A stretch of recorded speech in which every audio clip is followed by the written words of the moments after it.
Acción, tu revista mensual de cine y series, con los mejores estrenos de cine, fichas y reportajes coleccionables, series de televisión y 4 pósters todos los meses. Búscala en tu kiosco. Bueno, Aldarion, ¿qué tal? Pues vamos a hablar de Depredador. La crítica a la carta que pediste, como siempre, agradecido por tu paciencia e igualmente agradecido porque me hayas propuesto esta película para que haga yo la crítica y para que, de alguna manera, pues también tengo que volver a verla para poder hacer la crítica, y siempre es divertido volver a ver Depredador, porque Depredador nunca falla, siempre te da un buen ratejo de entretenimiento y de diversión. Antes de nada, Aldarion, si me permites, voy a hacer los típicos avisos. Lo primero, que esto es un vídeo de la revista Acción. Aquí tenemos la parte tele, aquí tenemos la parte cine, y la revista Acción es una publicación en físico que podéis conseguir en el kiosco, pero que también podéis pedir aquí en la dirección que os van a dar y demás. Y yo aquí quiero destacar, porque me lo había propuesto, concretamente los pósters. Los pósters, que son estos que tenéis aquí abajo, pero que esta cosecha, concretamente de este último número, tenemos póster de Blade Runner, póster de la Liga de la Justicia de Zack Snyder, póster de La Guardia y póster de Panorama para Matar de 007. En fin, son pósters grandecitos y bueno, tienen un tamaño para ocupar una buena parte de techo y demás. Techo, pared, lo que tengáis. Tamaño póster es muy majo. Y como digo, lo podéis conseguir o bien pidiéndolo a la redacción en el enlace que os van a pasar aquí, en el vídeo o en los kioscos. Otra cosa, este vídeo es un vídeo con spoilers de Depredador, así que si alguien no ha visto Depredador, pues les recomiendo que vaya primero a la película y después se mire el vídeo si le apetece. Y otra cosa también, podéis darle a like si os ha gustado y por supuesto podéis suscribiros a este canal. Bueno, Aldarion, pues vamos con la crítica de Depredador, que bueno, que más que una crítica es un comentario. Lo primero es ese acierto en una fusión que en aquel momento estaba claro que era una mezcla de Alien, Acorralado, Conan y 12 del Patíbulo. O sea, para que haya de todo, ¿vale? Y claro, también era una mezcla de ciencia ficción decantada hacia el terror, en la línea de la ciencia ficción estadounidense de los años 50, de la década de los 50, con estas películas de invasiones alienígenas y demás, que acababan estando más cerca casi del cine de horror y demás. Pero también era una película de aventuras bélicas. Durante buena parte del metraje lo que tenemos es una aventura bélica.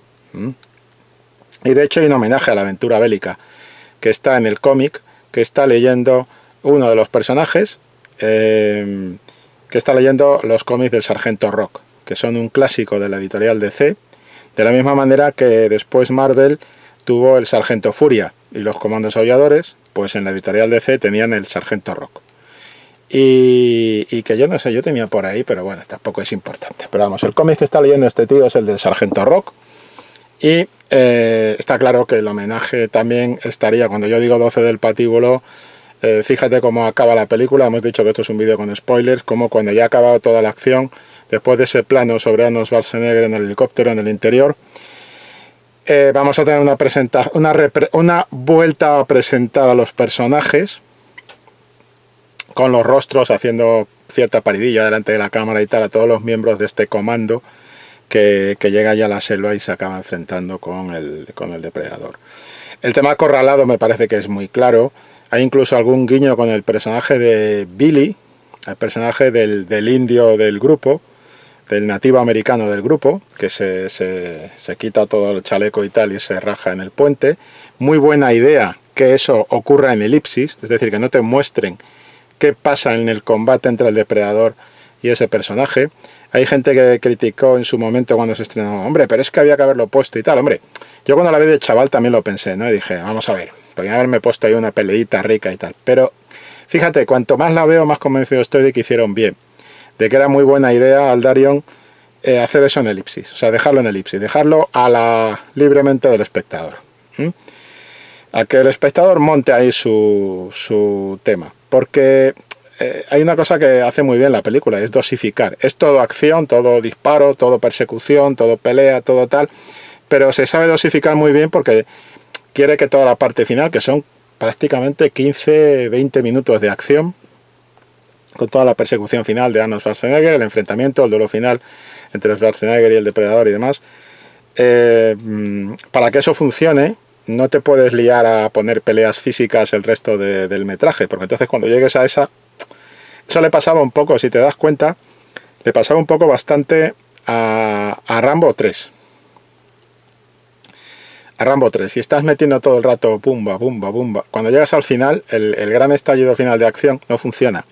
No es que no funcione, vale, lo vas a ver, pero estás ya como atontado por tanta pirotecnia, tanta pelea, tanto disparo, tanta historia, ¿no? Entonces, a mí me parece que era bueno, fue muy bueno que hicieron esa elipsis, porque esa elipsis, además, ¿qué vas a poner? Una pelea entre el depredador y el nativo americano, y esa pelea no va a ser muy cercana a lo que vemos al final entre Schwarzenegger y el depredador, va a ser reiterativo lo que venga al final. Entonces, muy bien borrada no borrada, muy bien mantenida en elipsis esa parte para no caer en lo reiterativo. La música es mítica, la música de Depredador la reconoce cualquier aficionado al cine, simplemente cuando le ponga los 4 compases el tío le dice: Depredador, Depredador, ¿dónde está? Quiero verlo otra vez. Después el tema de la manera de presentarlo, ¿no? Primero tenemos ese plano del espacio exterior y esa nave que cae al planeta, y cómo hay una coherencia, una fluidez desde el principio, porque la nave cae al planeta, automáticamente aparece otra nave que es el helicóptero con ellos, con el comando que va hacia la selva, o sea, no hacia la selva, sino hacia la base desde la que van a ir después a la selva, ¿no? Y te viene un poco de donde se bajan todos ellos, ¿no? Y es coherente en el sentido de que al final, si te das cuenta, cierran el círculo con ese otro plano del helicóptero que sale del lugar donde ha estallado la bomba esta que lleva el depredador y se lleva a Sulz, a la chica y al general, ¿no? R.G. Armstrong, un clásico, un secundario clásico de la etapa de los 80, que digamos es ese tipo de rostro que lo reconoces.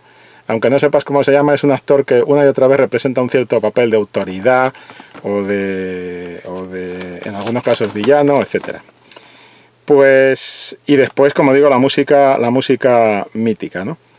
En la música también hay un juego muy interesante, porque el principio de la música es todo un juego de caza, con esos tambores como de caza, de acecho y demás, que van marcando también el tono, ¿no? El tono de esta película de John McTiernan, que bueno, es una de las clásicas de la década de los 80 y que perfectamente se podía haber quedado ahí. Yo disfruté de Predador 2, me lo pasé bien, desde un punto de vista exclusivamente fricazo, y me pareció un giro gracioso eso de llevárselo a la ciudad y tal. Pero precisamente Depredador es la típica película fenómeno, que es una idea tan sencilla, pero al mismo tiempo tan bien ejecutada, que da como penilla lo que ha pasado con la saga en películas posteriores, ¿no? Ya digo, salvo la segunda, que yo la segunda sí la salvaba, pero por ejemplo los cruces con Alien no han podido ser más pobres, teniendo en cuenta el origen de Alien y Aliens el regreso, y teniendo en cuenta Depredador e incluso Depredador 2, los cruces Alien Depredador no han podido ser más pobres. Y las secuelas son las típicas películas que yo, por lo menos yo voy a verlas para pasar el rato, para echar un rato divertido y para pues eso, como puro cine de evasión y ya está, ¿no? Evasión palomitera y pasarratos. Pero la realidad es que no tienen el carácter, digamos, excepcional o singular, no excepcional, el carácter singular que tiene esta película, ¿no? Esta película acaba en sí misma, no tiene más. De hecho, recuerdo que ni siquiera... Fíjate que después sacaron... Creo que ha sido mejor defendida esta película. Cuando cambió de medio y empezaron a hacerse cómics sobre Depredador, que además creo recordar que en el primer cómic, en la primera serie de cómics, no sé si eran 4 números, el prota era un policía, creo que era policía, hermano del personaje de Schwarzenegger. O sea, quiero decir que tampoco se rebuscaron mucho, no se machacaron mucho las neuronas. Pero esos cómics estaban bien defendidos, defendían bien el espíritu, el alma de la película. Y además al pasar de un medio a otro, pues funcionaba, un traslado funcionaba. Los cómics de Depredador, todos son mejores que cualquier película que hayan hecho de Depredador después de Depredador. Pero todos, todos, en bloque. Y a Alien le pasa un poco lo mismo. Los cómics de Alien son todos mejores que Alien 3 y lo que ha venido después. Todos son mejores. Entonces, es curioso, ¿no? Como en el cambio de medio, resulta que la cosa, pues, de alguna manera, encuentra sus propias claves para desarrollarse, pero siendo fiel al espíritu del original de cine, ¿no? Y bueno, y me parece curioso, ¿no? Y después esta película es muy sincera. Es una cosa que yo le aplaudo. Mucha gente dice, es una película muy básica, es que ¿cómo te puede gustar El Depredador? Si es muy básica. Tal. Estamos los del básico, los que emplean el término básico. Cuando te llaman básico tienes que empezar no a mosquearte, sino a decir, igual yo soy básico, pero igual tú que me lo estás diciendo eres un poco tóxico o un poco tóxica. Con lo cual, igual no tendríamos que estar ni siquiera hablando, para empezar, para empezar. Pero bueno, cuando te atacan con la etiqueta básico o básica, pues ya es cuando hay que pensarse si la persona que te lo está diciendo no es tóxico o tóxica. Ya que nos ponemos a repartir etiquetitas, pues vamos a repartirlas todas, Aldario. Entonces, no es una película básica. La gente no entiende, algunas personas no entienden que es una película absolutamente sincera. Lo que es una película que se conoce perfectamente a sí misma, que tiene muy claros sus objetivos y que además forma parte, es cierto, de toda una, que ahora hablaremos de ello, de toda una era concreta, que es la era Reagan, la era del fortalecimiento de la imagen interna y externa de Estados Unidos con la presidencia de Ronald Reagan, etcétera, etcétera, etcétera. Que por cierto, sobre ese asunto no quiero incidir más no hay promoción de la revista, pero es que curiosamente, precisamente, llevamos la década de los 80 en nuestro último número. Y ahí en el artículo, en el texto de apertura de ese coleccionable de fichas y demás de películas esenciales de los 80, pues precisamente hablo de eso, ¿no? De toda la movida de lo que significaba un poco la era Reagan frente a la era Carter y todo esto, ¿no? Y esa imagen de fortalecimiento que se daba incluso en un cine, se llamaba, salía algún artículo en algún periódico, lo denominaba el nuevo cine con músculo. Y es que los héroes eran todos tíos así como mazaos y todo esto, ¿no? La mayoría, vamos. Y los que no lo eran, como Bruce Willis en Jungla de Cristal, por cierto, también de John McTiernan como Depredador, pues se inflaban a hacer pesas justo antes de rodar para tener algo de músculo y tal, y decir, venga, va, todos cuadrados. Pues nada. Entonces, en ese sentido, pues es una película que no engaña. Es decir, desde el principio, la música es un código, la música. Después, no engaña en absoluto cuando te aparecen los tipos, la presentación de los tipos. Pero incluso cuando llega el general y baja el protagonista, baja Arnold Schwarzenegger del avión, del helicóptero, entonces se dirige a la casamata esta y tal, y va el general, le dice, cuando se encuentra con él, le dice, así que has llegado. Llevamos no media hora, llevamos unos minutos, 5 minutos viendo cómo el tío ha llegado. Y lo primero que le dice el general es, así que has llegado, y le da la mano. No engaña, es una película, se toma incluso a broma a sí misma en muchas cosas, ese tema del pulso, por ejemplo. Además está, en cierto modo, el tema del pulso son películas que funcionan de una manera muy clara, muy, muy prefijada, pero que tampoco es fórmula, pero sabe manejarse como fórmula. Entonces, cuando se dan los dos, Schwarzenegger y el que fuera Apollo Creed, se dan la mano y hacen esa especie de pulso y todo esto tan con posible doble lectura, también, admitámoslo, está así, esto y lo del helicóptero tiene posible doble lectura, pero cuando hacen eso también se está anticipando cómo va a acabar pues el personaje de la CIA, ¿no? Cuando va con las 2 metralletas y el depredador le arranca un brazo, precisamente, ¿no? O sea, cómo va a ser ese juego, ¿no? Y también define un poco la relación entre esos dos personajes, ¿no? Se conocen, supuestamente se aprecian, llevan tiempo sin verse, pero rápidamente se hacen un pulso. Es decir, no es una cosa, no se dan un abrazo, no se dan la mano, no. Hacen un pulso a ver cuál de los dos puede más. Y eso va a estar en toda la película, entre ellos dos.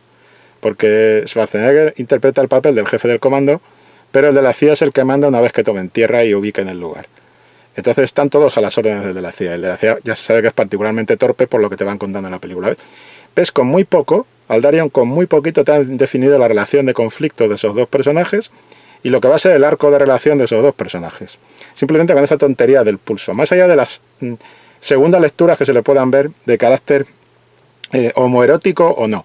Pero ese tema del pulso define eso, el enfrentamiento entre los dos tipos, también un poco por el liderato del grupo en ese sentido, ¿no? Que además no hay ningún enfrentamiento, está claro que los hombres, el comando pertenece a Schultz, el comando pertenece claramente al personaje de Arnold Schwarzenegger y al otro le repudian instintivamente, es decir, todos le mantienen un poco como el novato, el tonto del grupo. Pero la realidad es que tienen que obedecer sus órdenes durante un tiempo y todo esto, ¿no? Y entonces ahí se plantea esto. Pero el hecho de la frase obvia de guión, así que has llegado, pues es el tipo de frase típica que está haciendo homenaje al cine bélico más, si quieres, Aldarion superficial, más epidérmico, más sencillo, pero como vemos, nada hay que no esté pensado para que esto sea un tiro de taquilla. Es decir, está todo muy armado para que esto sea un tiro de taquilla, ¿no? Y después, con qué facilidad también el guión te explica, somos un equipo de rescate, no unos asesinos, y te explica ese conflicto que tiene el de la CIA con el personaje de Arnold Schwarzenegger, ¿no? Pero también esa idea del rescate, somos un equipo de rescate, de presentar a estos, vamos a decirlo claro, estos killers, esta banda de monstruos con metralletas gigantes enormes, otra posible segunda lectura. Esto ya admite todo tipo de planteamientos psicológicos freudianos, si quieres, y de psicoanálisis y lo que nos dé la gana, ¿no? Pero dejando eso al margen, esta idea de que sea un equipo de rescate, en el fondo sigue mirando para lo que fuera la era Carter, con el tema de Teherán, de la retención de los rehenes en la embajada americana de Teherán, el intento de rescate fallido. Todo eso crea esa idea de los equipos de rescate, los SWAT, los equipos de rescate. Recordemos aquella de las películas también de equipos de rescate que protagonizaba Chuck Norris. Recordemos en los años 70 lo que había sido el suceso del rescate de los rehenes retenidos en el aeropuerto ugandés de Entebbe por un comando de terroristas palestinos, y como un comando de israelí pues entra en el aeropuerto de Entebbe, en territorio, y en muy poco tiempo consigue rescatar a los rehenes y se considera como una operación de comando exitosa y demás. Esta idea de los equipos de rescate y esa definición que hace el personaje de Schwarzenegger, somos un equipo de rescate, no un equipo de asesinos, es interesante porque está mirando hacia la era Carter, hacia los fracasos de la era Carter, y es como si dijeran, ahora, en la fuerte era Reagan, los equipos de rescate somos así de mazaos, llevamos este armamento y somos así de imbatibles, ¿no? Claro, esto planteaba una cosa interesante para la película, que es, vale, si tengo a estos monstruitos de protagonistas, y estos son los que van a ser liquidados por el depredador tiene que ser la leche, porque es un depredador, no son media docena. Si te das cuenta lo mal que han resuelto, lo mal que han gestionado este primer argumento en secuelas posteriores, lo primero que hicieron fue decir, vale, vamos a enmendarles la plana a los de la película Depredador, que nosotros sabemos más. Vamos a poner a un policía matado, a una banda de polis reventados de una ciudad estadounidense, enfrentados no a uno, sino a toda una banda de depredadores. El Depredador 2, aunque el Depredador 2 opera sobre todo uno, pero al final, ¿qué pasa? Pues que llega ahí el prota, Danny Glover, y se encuentra la nave con todos los depredadores. ¿Eso se os ha ocurrido? Multiplicar el número de depredadores, el número de amenazas, y hacer que estas sean más vulnerables. Cierto es que estaba el grupo este de superagentes tipo, pues casi anticipando al agente Smith y sus muchachos en Matrix, ¿no? Estos tíos trajeados y tal, que estaban preparados para enfrentarse con el alien y todo esto, pero con el depredador. Pero la realidad es que los protas, los que se tenían que enfrentar a la amenaza, eran esta panda de policías matados y tal, que estaba muy bien, o sea, como giro estaba curioso, ¿no? Pero como aporte a lo que había contado la primera, estaba claro que la primera ya lo había contado, ya la fórmula era poco viable prolongarla. Y después han persistido en esto, es decir, poner mucha gente con armas, enfrentada a muchos depredadores. más depredadores, más gente con armas. Y después la idea brillante. Una idea brillante que no se les ocurrió en cine, por cierto, se les ocurrió en los cómics. Y Alien contra Predators está mucho mejor resuelta en los cómics, en los tebeos, en las viñetas de este tipo de planteamiento, que por supuesto las dos que hicieron en cine. Pero que eran entretenidas y poco más. Pero se les ocurrió lo mismo, es decir, multipliquemos el número de Alien, multipliquemos el número de depredadores. O sea, aquí es la base de la multiplicación, es decir, ¿qué podemos hacer que no se haya hecho en la primera? Pues más de todo. Eso es una mala premisa. Hay que tener algo más que más de todo, ¿eh? Y incluso en eso incluso palmó Shane Black, que hizo una película para mí entretenida y tal, pero que tampoco era, digamos, al nivel de... Shane Black es el que interpreta aquí el primero que muere, el que está haciendo chistes sobre su novia, y el que al final aparece presentado como el tipo que está leyendo el sargento Rock y todo esto. Bueno, entonces, esta película pues crea escuela, igual que lo hizo Alien, igual que lo hizo Aliens el regreso, y entonces crea escuela. Y de alguna manera ha habido varias que la han invitado. Para mí una de las más afortunadas a la hora de hacer la imitación es Dog Soldier, de Neil Marshall, de 2002, que es lo mismo que esto pero con hombres lobo. Es decir, un grupo de soldados, pero se marcan un poco su propio Depredador 2. Casi se diría que más que imitar a Depredador, están imitando a Depredador 2. Una panda de mataos, de soldados de estos que van a hacer entrenamientos, pues con mal armamento y demás. Era curioso porque era una mezcla entre Depredador 2, Depredador 2 y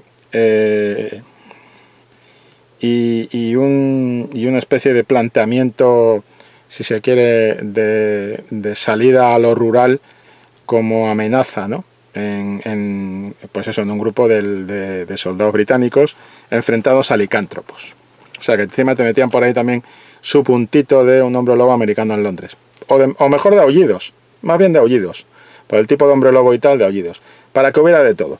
Como ves, un pucherito que se fabricó Neil Marshall, que a mí me parece un director de acción y de fantasía, ficción y tal, curioso. A mí tiene Centurión también, tiene Centurión, que es una peli que a mí me gusta bastante.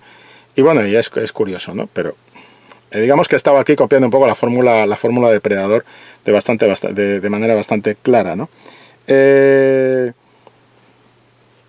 A partir de ahí, fíjate cómo la música está sonando casi constantemente. No sé si te has fijado, pero la música está sonando casi constantemente en la película. O sea, es pim pam, pim. Es muy rara la secuencia que está sin música. Normalmente la música, yo no recuerdo otra película en la que la música esté tan presente continuamente, tratándose de una película de acción, como está la música continuamente presente en la película, ¿no? Y después otra cosa que me ha llamado la atención, ahora cuando la he revisado ya con un poquito de ojo, con más cuidado y demás, para tomar unas notillas y todo esto, cómo compone John McTiernan muchísimo con los primeros planos de los personajes. Y de hecho, cómo tiene una estrategia visual recurrente, que es que te empieza con un primer plano de un personaje, ¿vale?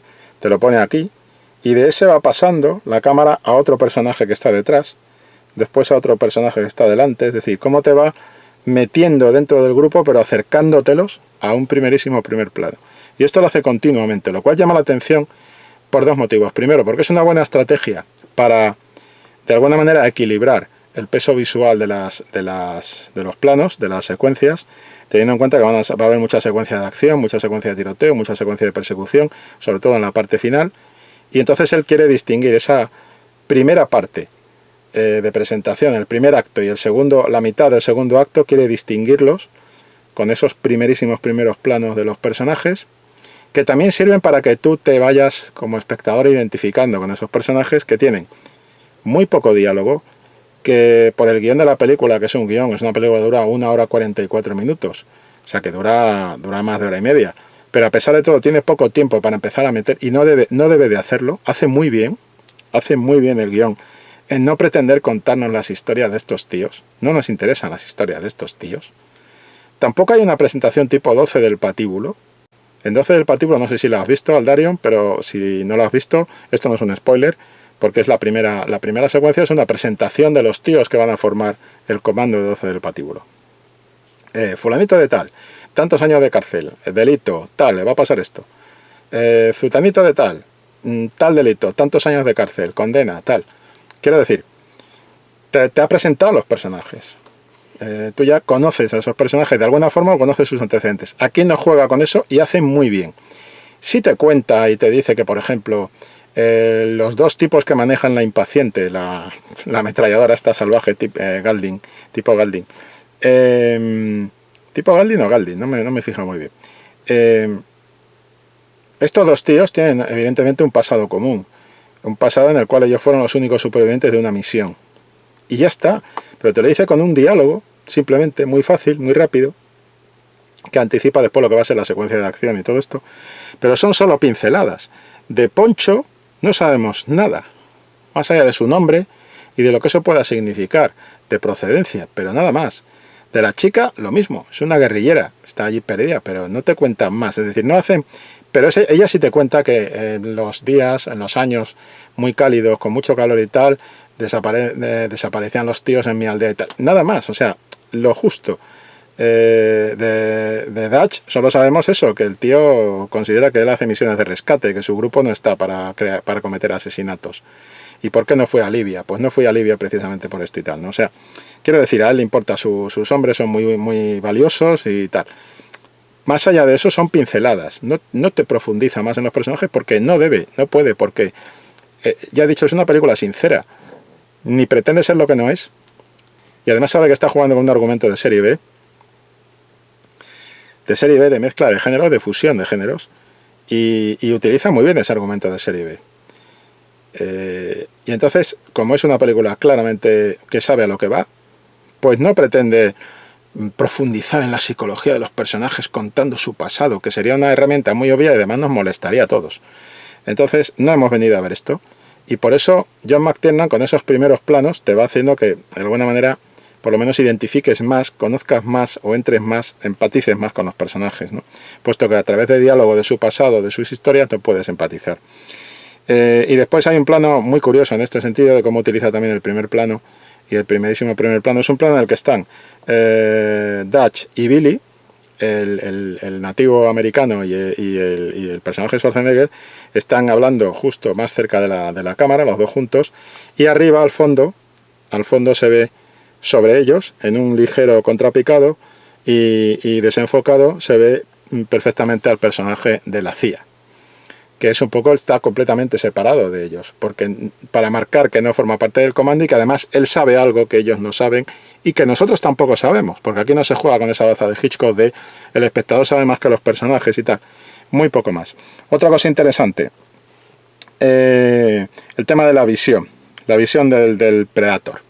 La visión del depredador es interesante, no es la primera vez que se usaba este truco se había usado, este truco visual de poner, digamos, en primer plano, digamos, la mirada del depredador, la mirada del psico-killer, porque el depredador en definitiva es un psico-killer, se había utilizado antes en una película que se titula, voy a teclear aquí un momento para darte la fecha y director, el título original es Wolfen, y Aldarion es de una película de 1981, también jugando con el tema de la licantropía. Se tituló en España Lobos Humanos, y como digo, de 1981, basada en una novela de William Strieber. La dirigió Michael Waldeck. El reparto era curioso, lo defendía bien, porque fíjate que en el reparto tenemos a Albert Finney, Diane Benora, Edward James Olmos, o sea, gente de peso. Buenos actores defendiendo personajes muy estereotípicos, muy bidimensionales, a los cuales ellos le dan más peso, ¿no? Lobos humanos. Pues Lobos Humanos ya te mostraba el punto de vista del depredador. ¿Vale? Con esa visión un poco como la que tenemos en Alien. Perdón, en Alien, en Depredador. O sea, que no era algo novedoso, pero sí era algo muy bien utilizado. Porque te permite, primero, la primera vez que te presentan el personaje, cosa que también remite a esa mirada del tiburón, a ese punto subjetivo del tiburón bajo el mar, con la música de John Williams en Tiburón de Steven Spielberg. Pues aquí pasa un poco lo mismo, ¿no? Es decir, vemos a través de los ojos del depredador. Con lo cual eso forma parte de una clave del terror, que miremos a través de los ojos del depredador y a través también de los ojos de las víctimas.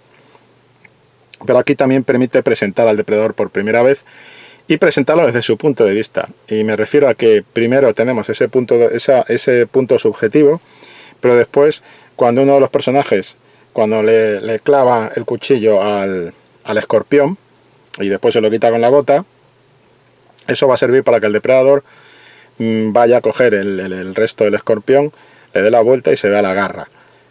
Cuando aparece la garra es la primera vez que tenemos referencia, porque aparte de eso se han producido asesinatos, ha habido muertos y tal, pero esa mirada subjetiva ¿es del depredador o es de cuando vemos la garra por primera vez entendemos la amenaza? Entendemos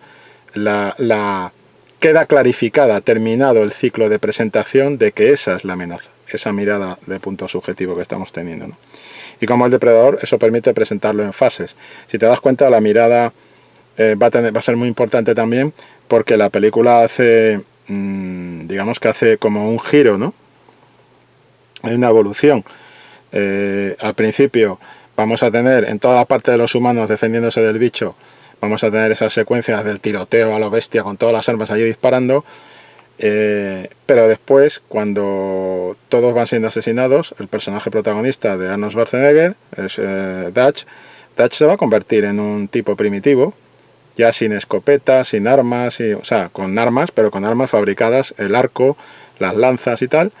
Él vuelve a lo primitivo, el humano vuelve a lo primitivo, y el depredador empieza a volverse loco porque no lo ve, como antes los humanos no le veían a él, y empieza a disparar a lo loco, a un lado y a otro, como hicieron los humanos antes. O sea que se produce, el cazador se convierte en presa. El lema, el cazador se convierte en presa y la presa se convierte en cazador, está específico, está aclarado ahí. Son las secuencias espejo, ¿no? De todos ellos disparando a la selva sin darle a nada, y locos perdidos allí dándole al gatillo, y posteriormente el depredador lanzando rayos arriba y abajo y tal, pero también sin darle a nada porque no puede ver a Dutch, que está completamente camuflado con el barro y demás, ¿no? Entonces se cambian las estas, que es el momento que abre ese duelo final, es genial. O sea, después de esa escena de preparación de las trampas, muy Vietnam, hablamos de Rambo también, hablamos de Acorralado, del legado de Acorralado en esta película, del legado de Rambo, de John Rambo, más allá del propio guiño del nativo americano en el puente y tal. Después de esa preparación de los puñales de madera y tal en el tronco y todo este rollo, nos viene la escena clave de que abre esa etapa final, ¿no? Que es cuando Schwarzenegger enciende la antorcha y pega ese grito, que es un grito absolutamente primitivo, que además curiosamente ha venido también acompañado de un plano en el cual se ve una luna y la selva, y da la sensación de que ese plano de luna-selva es un plano de lo primitivo, de viaje del personaje de Dutch a lo primitivo, el personaje de Schwarzenegger a lo primitivo. Y es eso lo que le va a salvar, porque al depredador la tecnología deja de servirle como ventaja, ¿no? Por eso digo que todo es interesante, ¿no? El tema del escorpión y tal. La honestidad de la película, ya lo he dicho. La película tiene bastantes planos gore, ahí entra un poquito el puntito terror, mucha víscera. Pero sin embargo, fíjate que el plano más inquietante probablemente del depredador, de las matanzas del depredador, es ese plano tipo Shakespeare casi, que es el plano en el que está limpiando los cráneos, ¿no? Y cómo va tocando el cráneo, porque al fin y al cabo lo que él colecciona son los cráneos y tal, ¿no? Y después ese movimiento que te define esa matanza, cuando vemos el cadáver de este tipo que después digo yo que aparece viendo el cómic, leyendo el cómic en los planos finales, el cómic del Sargento Rock, ese movimiento de cámara vertical hacia arriba, que va de toda esa sangre que destila, va subiendo, subiendo, subiendo, subiendo, hasta que te muestra el cadáver boca abajo, ¿no? Y probablemente esa sea la secuencia, esa junto a la de los cráneos, sea la secuencia más curiosa, ¿no? Tiene registros muy clásicos del cine bélico, estilemas, gestos muy clásicos del cine bélico, y uno de ellos, por ejemplo, sería que la relación entre Dillon y el de la impaciente. La relación entre el tipo de la CIA y el tipo que maneja la ametralladora, que se le muere, le matan al amigo y quiere vengarse y mata al jabalí y todo esto. Porque de hecho es el que le quita el escorpión de la espalda, es el que le dice, estás descubriendo nuestra posición, como vuelvas a hacerlo te mato, Es decir, desde el principio esa relación como de rechazo, no de odio, simplemente de rechazo, eres el novato, eres torpe, nos vas a jorobar, te mato si sigues haciendo el estúpido y si sigues metiendo la pata. Y pasar de eso, digamos, a cómo al final hay un vínculo entre los dos, cuando los dos persiguiendo al depredador, pues acaban coincidiendo en que los dos lo ven en ese momento, ¿no? Esa unión de dos personajes enfrentados que van a morir prácticamente a la vez es un clásico del género bélico, que está muy presente en la película. Y después te pueden hacer momentos gore como esa cabeza que salta por los aires, que le revientan la cabeza al pobre hombre este de la impaciente, ¿no?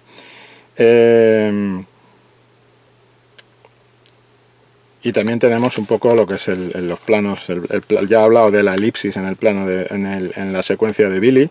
No vemos más que se raja y después la mirada del verdugo, del depredador sobre esto. El cambio cazador-presa también lo he comentado.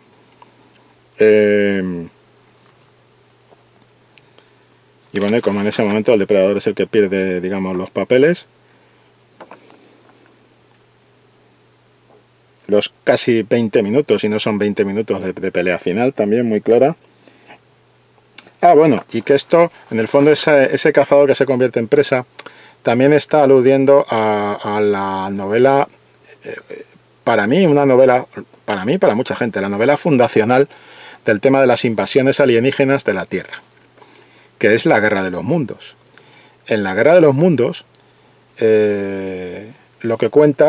lo que quería contar H.G. Wells era aludir a lo que estaban siendo las matanzas en el Congo belga y cómo las culturas occidentales, los imperios occidentales que entraban en África, eran absolutamente devastadores utilizando una tecnología superior para las tribus que allí vivían. Y como esas tribus, lo que pretendía H.G. Wells con esa novela era poner a los occidentales en el punto de vista de la gente de las tribus que estaban siendo arrolladas por esa tecnología superior de las potencias colonialistas europeas. Y era una denuncia de alguna forma, era una manera de girar y poner al lector en la situación de esas tribus que de repente estaban viviendo su vida y se habían arrollados por una tecnología superior. Y aquí, si te das cuenta, pasa lo mismo. Es decir, al principio ellos van con helicópteros, super armas, super metralletas, super mazaos, tal, son como gigantes. Si estuviéramos pensando en Warhammer 40.000, estaríamos pensando Aldarion en Astartes. Y de repente estos Astartes, entre comillas, bueno, no sé si has jugado o si has leído novelas. Si no te las has leído las novelas, te recomiendo. Que hay algunas muy buenas de la colección de Warhammer 40.000. Pero bueno, en cualquier caso, estos gigantes, con armas gigantes, con una tecnología superior, en todos los sentidos, que de repente aparecen en una aldea de guerrilleros. Y devastan esa aldea de guerrilleros. Está ese plano, también tipo chiste, giro, broma, de Arnold Schwarzenegger levantando la camioneta y tirándola contra los explosivos, todo aquello saltando por los aires y tal, las minas y todo este rollo. Digamos que estos comandos, supercomandos, arrollan el poblado este, el cuartel este que tiene, el cuartelillo este, el campamento que tienen los guerrilleros, y los arrollan con toda esa tecnología superior. Y después el depredador los arrolla a ellos con su tecnología superior.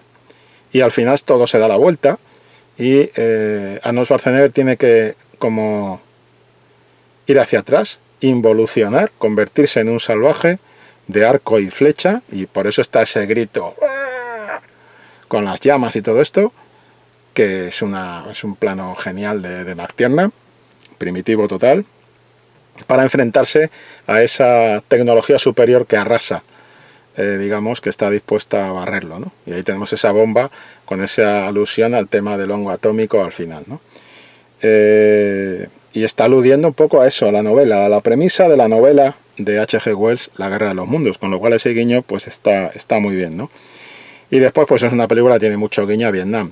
Ese plano final de Dutch, una vez que ha estallado la bomba y tal, y está todo absolutamente quemado, arrasado a su alrededor, los árboles rotos, quebrados, y él está allí, de pie, pues eso, con todo, como toda la ceniza, y de repente baja el helicóptero, rollo Vietnam, a recogerlo y todo esto, ¿no? El tema de Vietnam, de los helicópteros rescatando gente y tal, ¿no? rescatando soldados y todo esto. Y bueno, y yo creo que no hay mucho más que comentar. Ya digo, el final es un cierre típico de 12 del patíbulo, de películas tipo 12 del patíbulo, La Gran Evasión, etcétera. Y no sé si lo tiene también en Los Cañones de Navarón, me parece que también lo tiene, pero bueno, es igual. Y el tema de Sargento Rock como base o como inspiración está muy claro, ¿no? Entonces, creo que no hay mucho más que comentar. Aldarion, como te he dicho antes, gracias por pedir la crítica y nos vemos en otra, ¿de acuerdo? Un placer haber visto Depredador, insisto, volver a ver Depredador para hacer este comentario. Hasta luego.